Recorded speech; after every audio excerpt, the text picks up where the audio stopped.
Hey guys, my name is Ryan and welcome to HitScan, and welcome to another Omen video. The Overwatch League starts up in about 3 weeks time again for 2020, but until then I wanted to sit down with the newest player for the Boston Uprising, Mouffin, who is not only an off-tank player but a big fan of playing D.Va. This was recorded before the PTR patch that came out on Thursday, so there isn't any conversation on the Sigma and Orisa nerfs. So I went through this audio a couple of times, cleaned up some irrelevant information, such as the fact that D.Va won't get much play so long as Sigma's very good. Sigma's a lot worse now, so D.Va's going to be a lot better. Those kind of areas. But everything else that's in this video is still relevant and appropriate, regardless of the PTR patch that's up currently. This video was going to go out a little bit earlier, but because of all of the developer updates that Jeff's been putting out and then this patch, it's been delayed a little bit. So that's just a bit of a PSA and an FYI. But today we're going to be talking about the D.Va buffs, what else she needs to become really meta, and also what Dive is going to look like in the current year if it does come back, especially after these PTR changes. You can check all of Mouffin's details in the description below, but let's get started.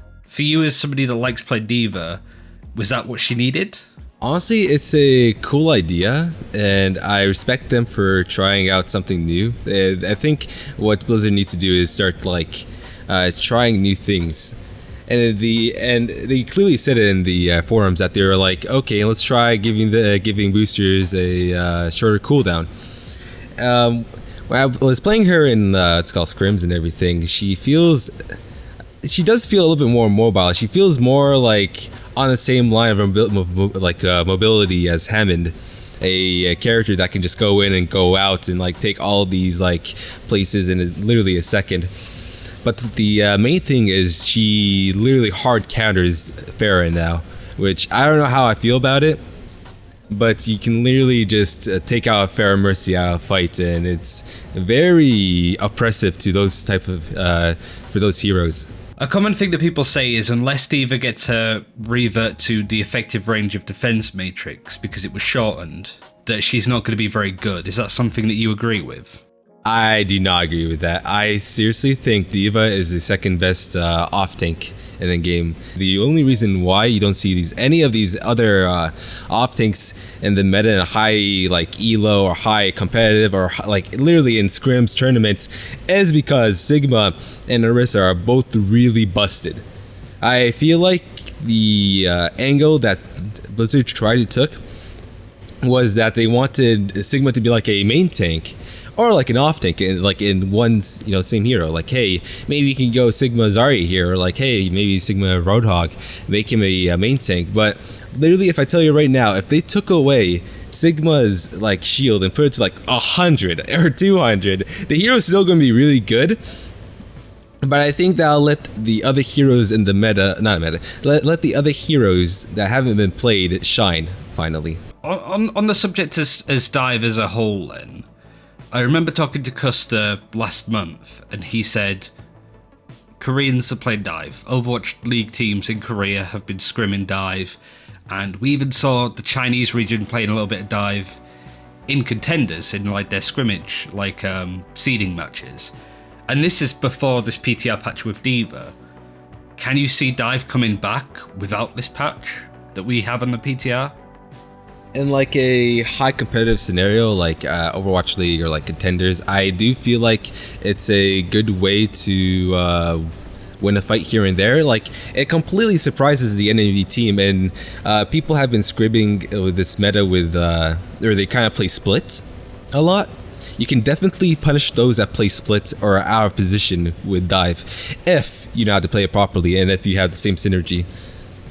But yeah, I think Dive is actually pretty strong, but it doesn't work out most of the time. You have to actually be smart, as I said. Where does it not work out then? What's stopping it from being popular? Because Baptiste was nerfed as well with his lamp, so that could be another in for a possibility of seeing Dive a bit more. Or is it Mei, Reaper, those heroes that are stopping it? I think where Dive gets stopped is when the team plays together. As I said, maybe instead of a 2-2-2 or players look for flanks or anything, they play more of a center, or maybe they put their healers on high ground so they're not easily diveable, right? Or they have to exhaust cooldowns or take these weird positions to try to set up a dive. I think being able to just you can definitely set up easier and just deny them of trying to dive your backline. I've seen a lot of people sort of excited that dive could be back on the menu. I mean, like, is it really that bad that you can't play D.Va like all the time? I mean, I don't think that's a big issue. Like I said, she's really strong for like if you need to hard peel or if you need to just hard contest their Pharah Mercy. I think she's not in the worst spot. I think Zarya is actually in the worst spot possible at the moment. I think Zarya literally contributes nothing to this meta. I think you can get more value out of D.Va certainly over the other like off tanks. Under that though, I'd say that you can run Brawl or you can also run Poke, and with those tank heroes you're going to see are either going to be Orisa Orion or Orisa Ball, and those are like the other two compositions are really, really strong. And then you have Monkey right beside her, where you can just like Monkey is a good pick if you want to do a hard dive against a team. So like, you know, Monkey Ball for example, if you want to do like a hard engagement.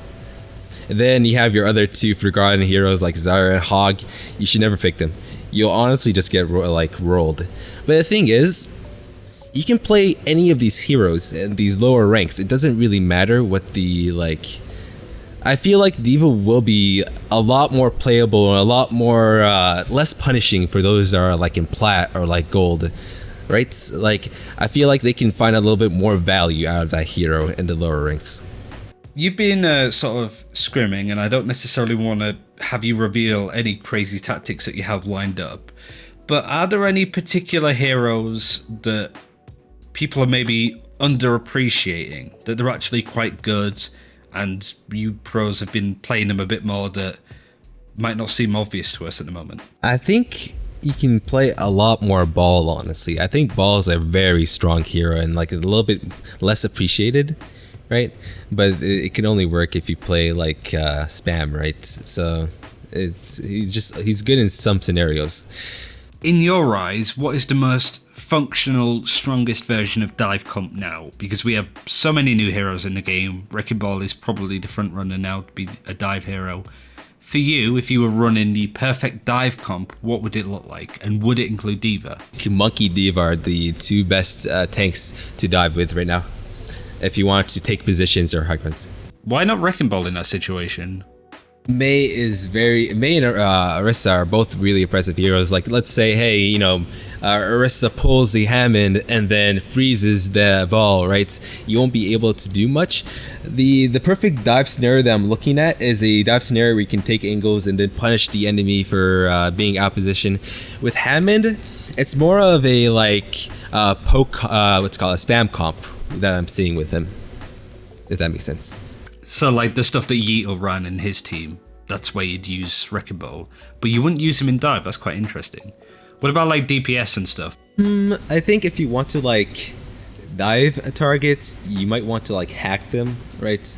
So their cooldowns are out. So yeah, so like you'd add a Sombra and then you'd maybe get like a Tracer to follow up on that. I honestly think Genji is terrible, absolutely terrible. Like if you see a Mei, you literally die as Genji. Like the Mei just has to look in your like line of sight. The Mei literally just has to stare at you, and you just die as Genji. I think Genji's absolutely terrible. But yeah, I could see like Tracer Sombra if you want to like dive a target, take away their cooldowns or take away their mobilities and make them vulnerable to a dive, if that makes sense. And I assume Lucia Moira would be the supports. Lucia definitely, right? Just because of the speed boost, but Lucia definitely. Who would be the other support? Probably not. You could probably get like you can maybe like Lucio Ana. And this might be a weird take, but I think maybe Ana Mercy. Alright, yeah. A lot of teams ran that before, right? But it was a more like passive play style. Yeah. Like you saw it in like 2CP a lot. Exactly what I'm thinking about. And I guess finally then, where can people see you playing in the Overwatch League, no doubt? And if you stream, your Twitter, your YouTube, your OnlyFans, whatever you want to sort of post, Yo, I feel you. This is where you plug it. Okay. Well, I stream every day. Well, not every day, not anymore. I used to stream every day. I stream every other day, let's say, at late nights, usually at twitch.tv/Mouffin. It's Muffin with an O between the M and the U. So yeah, that's Mouffin. A Mouffin. People call me Muffin. Mouffin. Don't call me Mouffin though, please and thank you.